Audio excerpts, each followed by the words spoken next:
Welcome to Fate's Folly, all my beautiful nerds out there. This is going to be one of our first videos about the starting of a game. If you would like to like, subscribe, and maybe comment down below about maybe how you started your game, that'd be wonderful. I'm Wayne. I'm Adam. And we love you. Yeah. Deal with that. Don't tell your wife So or here we husband. go. So I know a lot of you that are actually commenting or coming into this video. You probably are interested in D&D, at least I hope so. I would hope so too. We're just interested in us. Hey. Yeah, maybe. I am not the most attractive person, but you know, however it works. We have started many a game, and some have flopped, some have gone way too long, and other ones have done, remarkably. I feel like a lot of the success starts with the beginning of the game. So we're going to be talking about how to start. There's three different ways that I actually have came across or enjoyed that weren't just one-shots or things of that nature. Right. So the first way that we all know is the lonely tavern scene where all of the obligatory characters and players are starting in. I honestly, as a player, really do not like this start. Because to me, again, why would I talk to these people? Depending on my character, depending on how I'm building, depending on the world, is why would I even interact with these people?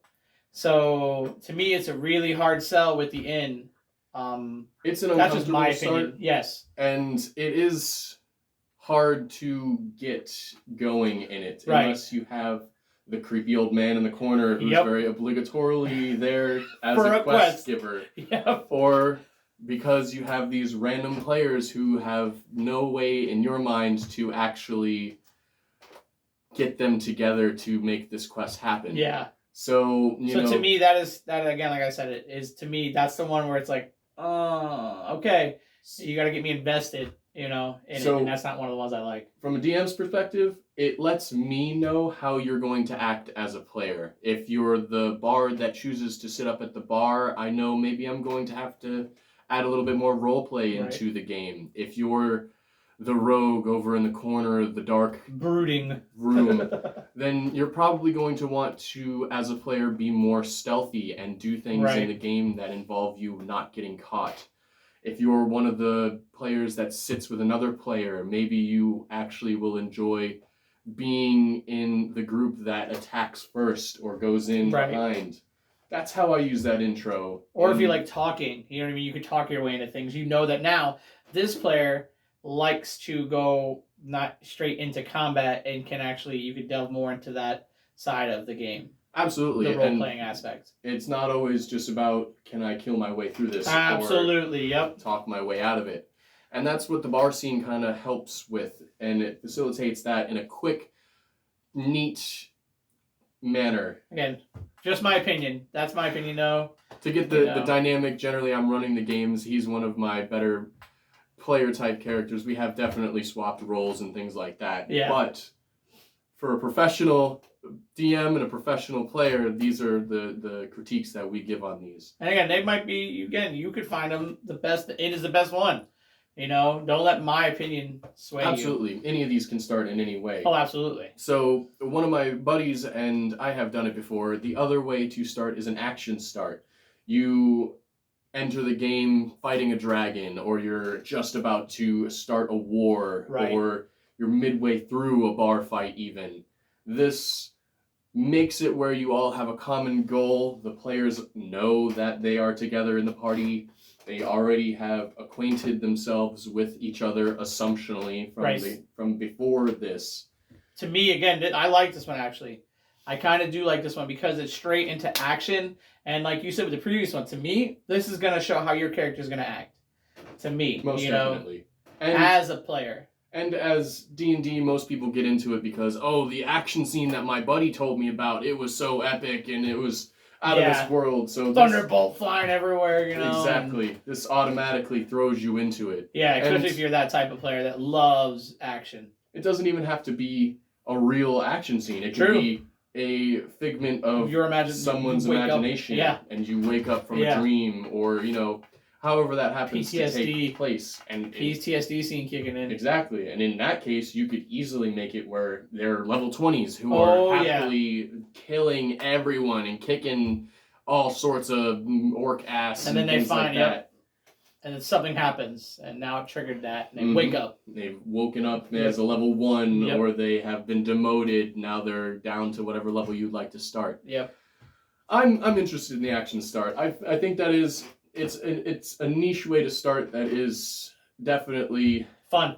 and easier to get your players as involved. a party. Yes. So I can see why people do that very actively. Yes. So the other one is, Yes. and my personal favorite, Mine too. is the town life. Yes. So you ask your players to make a life in this town that you've created, in a part of the town or whatever city, however you want to start it. They have a life there, they have worked there, they have already done experiences there. So it helps them, maybe they know a couple of the players in the party, or they know one of the players in the party, just through common dealings. Again, for me, this is the one that I love as a player because it lets me form a bond with the people that I'm going to be traveling with. And even if it's not like a strong bond, there's still a reason as to why I'm with these people. You know, because again, I'm not going to just go willy-nilly traveling with some dude that I met in an inn. You know, unless on a mission, that's different. You know what I mean? But my player, depending on who he isn't going to willy-nilly travel with some random person. You know, so to me, the town life is the best start for me because it lets me familiarize and actually care about these people. Because why is my character going to care about someone I just met at an inn? If something's in danger with him, you know what I mean? My player really might not care, but in this one, I've had interactions with this person. You know, maybe this guy's the butcher in town, and I've got cuts of meat from him.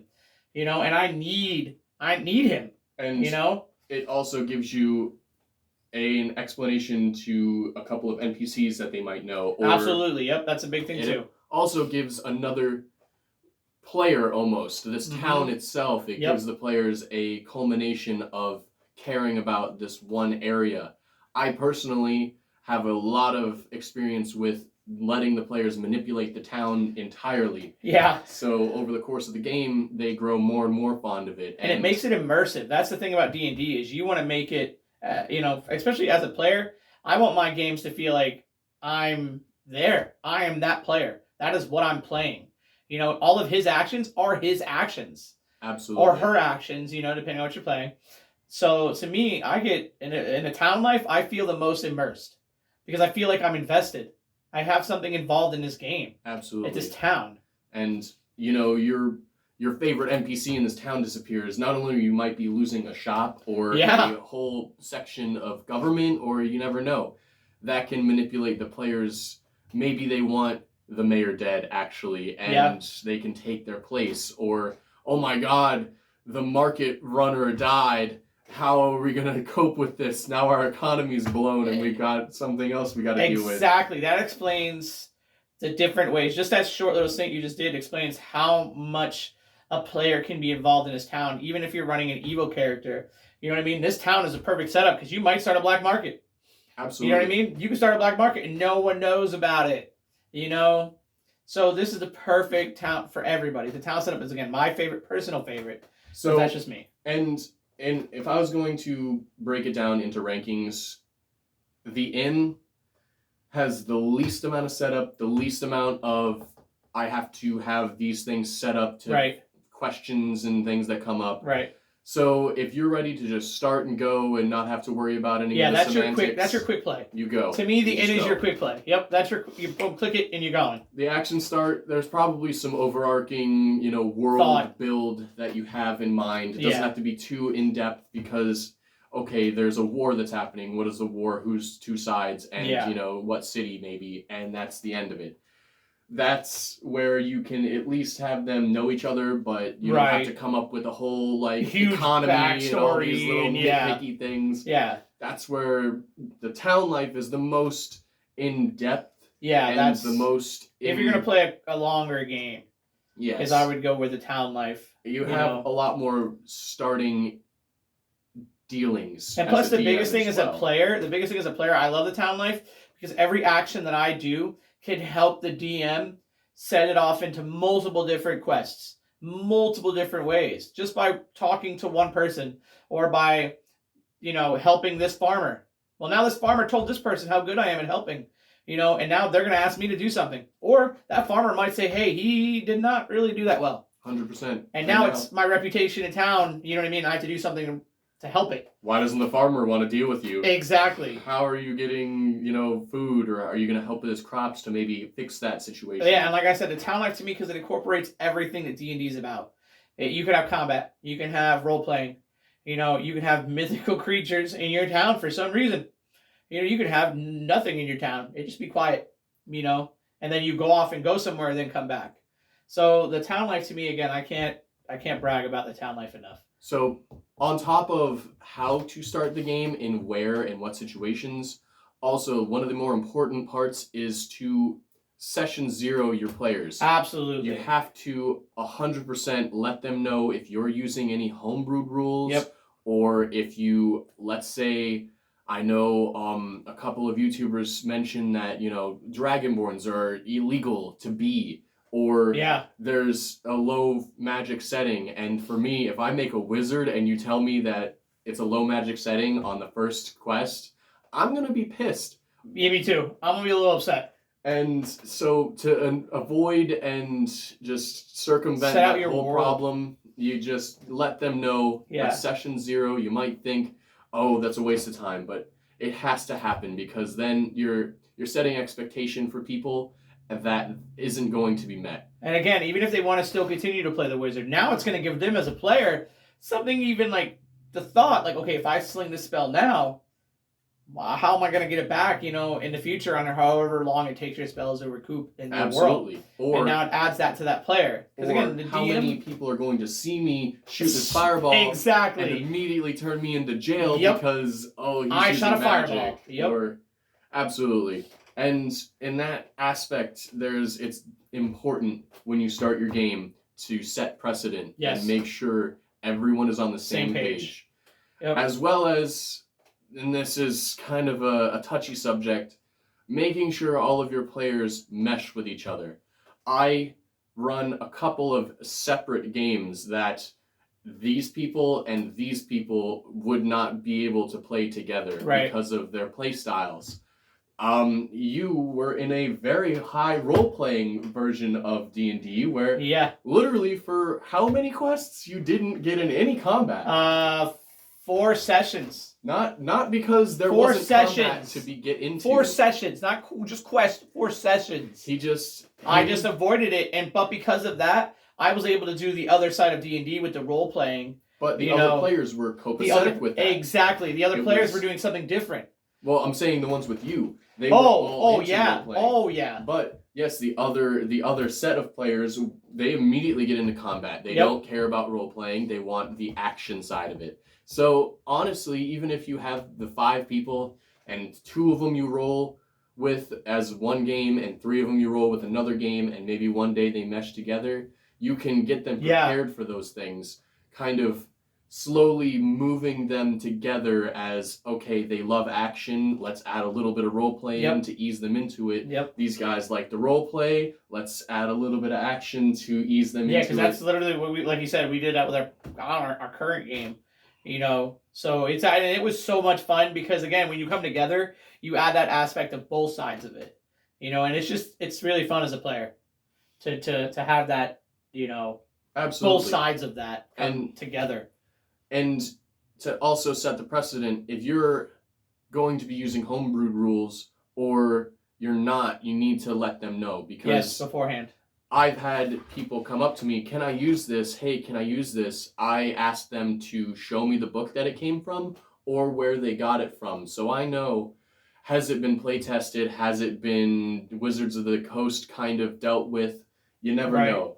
There's some people out there that are very legitimate sources that make homebrewed stuff that is very much able to be dropped into D&D without it being overpowered.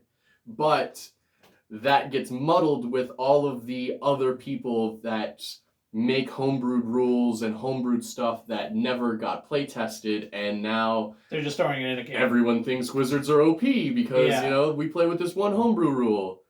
But just talk with your players. That's absolutely, you just have talk to with work your players with everyone on your world building, especially. Ask them what they want. If you have your first few worlds, your first few town or whatever, your couple things set up, your interactions. Ask them what they would like from towns, especially at session 0. You know, like how they want to play this game, how they want to interact with people. You know, especially with their players. Like, hey, after you get your players up, how would you interact? That's you a know? good point. Yeah, you have to bring up this precedent of, do you want more role play or do you want Absolutely. more combat? Yep. What do you want to get out of the game? Yep. Those are important questions before even starting the first dice roll. Yes. To have at least a general understanding of what you as a DM and what them as a player Yes. want from this game. I know it's gotten very popular and a lot of people want to play it without really understanding it. Right. And that leaves a whole bunch of different levels of where to start. I very much hope that this has actually helped you maybe get on the path or the correct somehow. direction of or ideas. Go, the perspective of a player and the perspective of a DM, maybe. And like I said, subscribe, like, and comment. We really need the comments to let us know what you guys want to hear about. Hear about. What do you want us to talk about? If we're doing crappy, let us know. If you love what we're doing, let us know. We need to know. Because otherwise, it's all just going to be trash, and we're going to be trash in your face. So, I love you, beautiful nerds. Let's see you next time, hopefully. See you guys.